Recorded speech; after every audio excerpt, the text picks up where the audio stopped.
2015లో రాజస్థాన్ రాయల్స్తో పాటు సిఎస్కే ఎందుకు బ్యాన్ అయింది? దొరికిన ప్లేయర్స్ అందరూ రాజస్థాన్ రాయల్స్ సంబంధించిన వాళ్ళైతే సిఎస్కే ఎందుకు బ్యాన్ చేశారు? ఈ మొత్తం ఫిక్సింగ్లో ధోని ఇన్వాల్వ్మెంట్ ఎంత ఉంది? అసలు ధోని ఇన్వాల్వ్ అయ్యాడా లేదా?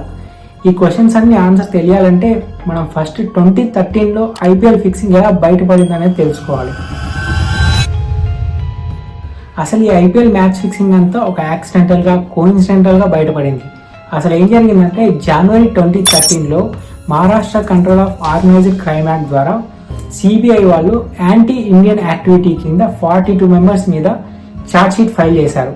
అండ్ వీళ్ళలో 3 మెయిన్ పర్సన్స్ వచ్చేసి ఛోటా షకీల్, సందీప్ శాండీ అండ్ దావుద్ ఇబ్రాహిం. వీళ్ళ 3 ఫోన్ ట్యాప్ చేయడానికి ఒక స్పెషల్ సెల్ని అపాయింట్ చేసి వాళ్ళని ఇన్వెస్టిగేషన్ స్టార్ట్ చేయమని చెప్పారు. అండ్ వీళ్ళ ఇన్వెస్టిగేషన్లో 2 ఫోన్ నెంబర్స్ అన్యూజువల్ యాక్టివిటీ కింద బయటపడ్డాయి. ఆ 2 నెంబర్స్ వచ్చేసి ఒకటి పాకిస్తాన్ది, ఇంకోటి దుబాయ్ది.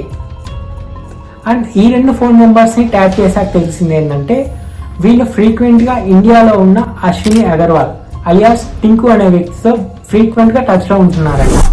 తర్వాత టింకు ఫోన్ నెంబర్ ట్యాపింగ్లో కిరణ్ డోలే అండ్ సునీల్ వీళ్ళిద్దరు ఫిక్సర్స్ ఫోన్ నెంబర్స్ బయటపడ్డాయి.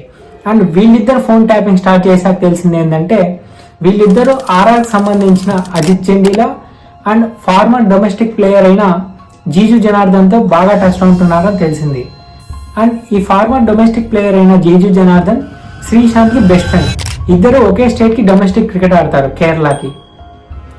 అండ్ ఈ ప్లేయర్స్ని వెంటనే అరెస్ట్ చేయలేదు, ఎందుకంటే ఐపీఎల్ లాంటి ఒక బిగ్గెస్ట్ లీగ్లో మ్యాచ్ ఫిక్సింగ్ జరుగుతుందని ప్రూవ్ చేయాలంటే చాలా సాలిడ్ ఎవిడెన్స్ కావాలి. ఈ ఎవిడెన్స్ వాళ్ళకి సరిపోదని వీళ్ళు భావించారు. సో ఇంకా ఫర్దర్ ఎవిడెన్సెస్ కోసం వెయిట్ చేస్తూ ఉన్నారు. అండ్ ఇదే టైంలో ముంబై పోలీస్కి యాంటీ టెర్రరిజం స్క్వాడ్ నుంచి ఒక ఇన్ఫర్మేషన్ వచ్చింది. అదేంటంటే పాకిస్తాన్ సంబంధించిన అసద్ రౌఫ్ అనే ఎంపైర్ కూడా ఈ మ్యాచ్ ఫిక్సింగ్లో ఇన్వాల్వ్ అయ్యాడని తెలిసింది. కానీ Mumbai police and Delhi police సపరేట్గా వర్క్ చేస్తున్నాడు, ఎవరి క్రెడిట్ కోసం వాళ్ళు. సో ఈ డేటాని ఎవరూ షేర్ చేసుకోలేదు. అండ్ పోలీసులు వెయిట్ చేస్తున్న టైం రానే వచ్చింది. ఐపీఎల్ స్టార్ట్ అయింది. 5th May 2013 Rajasthan versus Pune IPL match జరుగుతుంది. ఇదే మ్యాచ్లో అజిత్ చండీలా అనే ఆర్ఆర్ బౌలరు అమిత్ సింగ్ అనే వ్యక్తితో 14+ రన్స్ ఒక ఓవర్లో ఇస్తానని ఫిక్స్ చేశాడు మ్యాచ్ని, అది కూడా 40 lakhs అమౌంట్కి. అండ్ వీళ్ళ ఫస్ట్ కాన్వర్జేషన్లో తెలిసింది ఏంటంటే అజిత్ చెప్పండి బ్రదర్ అనగా బుకీ వచ్చేసి ఫస్ట్ 2 overs చాలా కాన్ఫిడెంట్గా వెయ్యి అండ్ 3rd or 4th ఓవర్లో 14+ రన్స్ ఇవ్వు అన్నాడు. అజిత్ ఓకే అన్నాడు. అండ్ బుకీ వచ్చేసి నీ సిగ్నల్ ఏంటి ఆ 3rd or 4th ఓవర్కి అనగా అజిత్ నేను టీ-షర్ట్ 2 times పైకి అడ్జస్ట్ చేసుకుంటాను అండ్ అలాగే పైకి స్కైలో చూస్తాను ఒక 2 సార్లు అన్నాడు. అజిత్ చెప్పినట్టే 14+ రన్స్ ఇచ్చాడు కానీ సిగ్నల్ చేయడం మర్చిపోయాడు. సో దానివల్ల బుకీకి లాస్ వచ్చిందని తనల్లే అమౌంట్ వెనక్కి ఇవ్వమని అజిత్ చండీలాని కంప్లైంట్ చేశాడు. And 9 May 2013 RR versus Punjab మ్యాచ్లో జీజు జనార్దన్ ఫోన్ ట్యాపింగ్ ద్వారా తెలిసింది ఏంటంటే శ్రీశాంత్ కూడా సేమ్ ప్యాటర్న్ అంటే 14+ రన్స్కి 60 lakhs అమౌంట్తో మ్యాచ్ ఫిక్స్ చేశాడని తెలిసింది. అండ్ వీళ్ళ సెకండ్ కాన్వర్జేషన్ ఇద్దరు బుకీల మధ్య జరిగింది. అండ్ ఈ కాల్ రికార్డింగ్లో తెలిసింది ఏంటంటే బుకీ 1 వాళ్ళని సిగ్నల్ ఇవ్వమని చెప్పండి అండ్ బుకీ 2 వచ్చేసి నేను క్లియర్గా చెప్పాను, తనని డౌట్ రాకుండా క్లియర్గా ఒక మంచి సిగ్నల్ ఇవ్వమని అని చెప్పాడు. అండ్ బుకీ 1 వచ్చేసి ప్లీజ్ తనని ఎక్కువగా టైం తీసుకోమని చెప్పండి బాల్ ఓవర్ వేసే ముందు, ఎందుకంటే మాకు టైం సరిపోవట్లేదు బెట్స్ ప్లేస్ చేయడానికి అని చెప్పారు. దానికి బుకీ 2 ఓకే అన్నారు. అండ్ సిగ్నల్ కోసమని శ్రీశాంత్ తన వైట్ టవల్ ముందర పెట్టుకొని ఫీల్డ్ ప్లేస్మెంట్ అండ్ వార్మప్కి ఎక్కువ టైం తీసుకుంటానని చెప్పాడు. సో ఇంకా ఈ రికార్డింగ్స్లో ఉన్నట్టుగానే ఆ మ్యాచ్లో శ్రీశాంత్ 14+ రన్స్ ఇచ్చాడు. సో ఇంకా పోలీస్కి ఒక సాలిడ్ ఎవిడెన్స్ దొరికిపోయింది.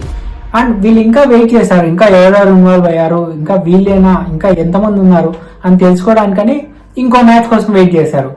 అండ్ అదే మ్యాచ్ 15th May 2013లో జరిగింది.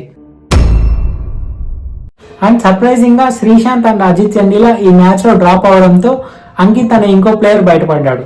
సేమ్ ప్యాటర్న్ 14 runs 40 lakhs తో. సో ఆ మ్యాచ్ కూడా అలాగే వాళ్ళు అనుకున్నట్టే జరిగింది, మ్యాచ్ ఫిక్స్ అయింది. సో ఇంకా పోలీస్కి ఇప్పటికే బాగా ఎవిడెన్సెస్ కన్ఫర్మ్ అయిపోయాయి కాబట్టి ఇంకా వీళ్ళు లేట్ చేయకుండా అదే నైట్ పోలీస్ రైడ్ స్టార్ట్ చేశారు. అండ్ ఈ రైడ్ లో ఫస్ట్ శ్రీశాంత్ దొరికాడు తన ప్రైవేట్ హోటల్లో. అండ్ ఇదే రూమ్ లో శ్రీశాంత్ తో పాటు జీజు జనార్దన్ కొన్ని వాల్యుబుల్ గిఫ్ట్స్ కొంత క్యాష్ దొరికాయి. అండ్ వీళ్ళిద్దరిని అరెస్ట్ చేసి ఆర్ఆర్ హోటల్ రూమ్కి వెళ్ళి అంకిత్ అండ్ అజిత్ చండీలను కూడా అరెస్ట్ చేసి తీసుకొని వెళ్ళారు పోలీసులు. సో ఈ విషయం అంతా న్యూస్ లో స్ప్రెడ్ అయ్యి అందరికి తెలిసిపోయేసరికి ప్రెస్ కాన్ఫరెన్స్ పెట్టి Rahul Dravid RR team management కలిసి వాళ్ళకి తెలిసిన విషయాలన్నీ ప్రెస్ కాన్ఫరెన్స్ లో అడ్రస్ చేశారు. సో ఈ మొత్తం కేసు క్రెడిట్ అంతా ఢిల్లీ పోలీస్కి వెళ్ళడంతో ముంబై పోలీస్ కూడా ఏదో ఒకటి చేయాలని వీళ్ళకి ఫస్ట్ లో అసద్ రౌఫ్ అనే ఎంపైర్ కూడా మ్యాచ్ ఫిక్సింగ్ లో ఇన్వాల్వ్ అయ్యానని చెప్పారు కదా. సో అసద్ రౌఫ్ ని ఇన్వెస్టిగేట్ చేద్దాం అనుకుంటే అప్పటికే తన ఈ విషయం తెలిసి జాగ్రత్త పడి పాకిస్తాన్కి వెళ్ళిపోయాడు ఐపీఎల్ వదిలేసి. సో తన కాల్ రికార్డింగ్స్ విందామని చూస్తే తను బిందు దారా సింగ్ అనే బాలీవుడ్ యాక్టర్ తో ఫ్రీక్వెంట్ గా టచ్ లో ఉంటున్నాడని తెలిసింది. అండ్ తనని పట్టుకొని ఇన్వెస్టిగేషన్ స్టార్ట్ చేశారు ముంబై పోలీస్. బిందు దారా సింగ్ ని కస్టడీలోకి తీసుకొని ఇన్వెస్టిగేట్ చేస్తే తను ఒప్పేసుకున్నాడు తనే మీడియేటర్ గా ఉంటున్నాడని. అండ్ బిందు దారా సింగ్ కాల్ రికార్డింగ్స్ లో తెలిసింది ఏంటంటే RR owner and CSK principal అయిన మయ్యప్పన్ కూడా ఇందులో ఇన్వాల్వ్ అయ్యాడని తెలిసింది. సో ఇంకా 24 మే 2013 గురునాథ్ మయ్యప్పన్ ని కూడా పోలీసులు అరెస్ట్ చేశారు. అండ్ ఈ విషయం తెలిసి ముందే జాగ్రత్త పడిన సిఎస్కే మేనేజ్మెంట్ వాళ్ళ టీం ప్రిన్సిపల్ గా గురునాథ్ మయ్యప్పన్ ని తీసేశారు. ఎందుకంటే ఐపీఎల్ క్లాస్ 11.3 ప్రకారం ఏ టీం అయినా లీగ్ కి చెడ్డ పేరు తెస్తే ఆ టీం ని టర్మినేట్ చేస్తారని ఉంది. సో ఈ విషయం తెలిసి వీళ్ళు ముందే జాగ్రత్త పడి వెంటనే తన అరెస్ట్ అవగానే తన టీం ప్రిన్సిపల్ గా తీసేశారు. ఇప్పుడు అసలు ఈ మొత్తం విషయంలో ధోని ఎలా ఇన్వాల్వ్ అయ్యాడనేది తెలుసుకుందాం. సుప్రీంకోర్టు ఈ మొత్తం విషయంలో అసలు ఈ మొత్తం మ్యాచ్ ఫిక్సింగ్ లో ఎవరెవరు ఇన్వాల్వ్ అయ్యారు, అసలు వీళ్ళకి ఏం పనిష్మెంట్ ఇవ్వాలి అనేది డిసైడ్ చేయడానికి ఒక కమిటీని ఫామ్ చేశారు. అదే ముద్గల్ కమిటీ. అండ్ ఈ కమిటీలో పార్ట్ అయిన ఐఏఎస్ ఆఫీసర్ సంపత్ కుమార్ అనే వ్యక్తి ధోని కూడా ఇందులో ఇన్వాల్వ్ అయ్యాడని కంప్లైంట్ చేయడం స్టార్ట్ చేశాడు. అండ్ అదే విషయాన్ని జీ న్యూస్ అనే ఒక ఇంటర్వ్యూలో కూడా చెప్పాడు. Rajan, I mean some bookies or somebody connected with that. And after that, he was seen that Kitty told me that Vikram all said Gurunath Mappan to go and talk to few of the players in CSK. Who were these players? He named a few of the persons, but he said, I do remember, he mentioned about Dhoni and Suresh Raina's name and few others. So ఇంకా news channel వాళ్ళు కూడా TRP కోసమని ధోనినే main అన్నట్టుగా provoke చేస్తూ దాన్ని ఇంటర్వ్యూలు చేయడం మొదలు పెట్టారు. కానీ ఇన్వెస్టిగేషన్స్ లో తెలిసింది ఏంటంటే ఐఏఎస్ సంపత్ కుమారే బుకీస్ దగ్గర లంచాలు తీసుకొని వాళ్ళని తప్పించి కేసుని మిస్లీడ్ చేయడం కోసం అండ్ ఫేమ్ కోసం అని ధోనిని ఇన్వాల్వ్ చేస్తున్నట్టు కన్ఫర్మ్ అయింది. సో ఇంక February 2014 ఐఏఎస్ సంపత్ కుమార్ ని సస్పెండ్ చేశారు. IPS officer Sampath Kumar, who had deposed before the Supreme Court committee probing the Indian Premier League match fixing and betting scandal, has been suspended by the Tamil Nadu government. And ఇంకా ధోని కూడా defamation case కింద 100 crores demand చేస్తూ IAS Sampath Kumar and Zee News మీద case వేశాడు. And ఎన్నో postponements and judgement delays తర్వాత 2023 December లో Dhoni case final గా గెలిచేశాడు. అండ్ హైకోర్టు ఆ ఐఏఎస్ ఆఫీసర్ మీద యాక్షన్ తీసుకుంటూ 15 days వరకు జైల్లో పెట్టాలని ఆర్డర్ చేసింది.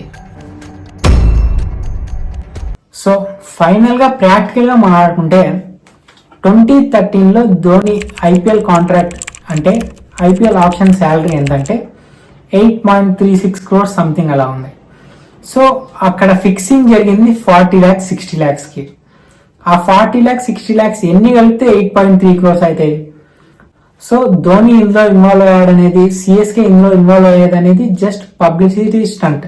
ఎందుకంటే ధోని డెబ్యూట్ చేసిన 2-3 years తర్వాత నుంచి ధోనికి ఉన్న ఫేమ్, ధోనికి ఉన్న క్రేజ్ ఇండియాలో ఏ సెలబ్రిటీకి లేదు. అండ్ ఈవెన్ ఇప్పటికి కూడా ఐపీఎల్ రూల్స్ చేంజ్ చేసి మరి తనను ఆడిపిస్తుంది.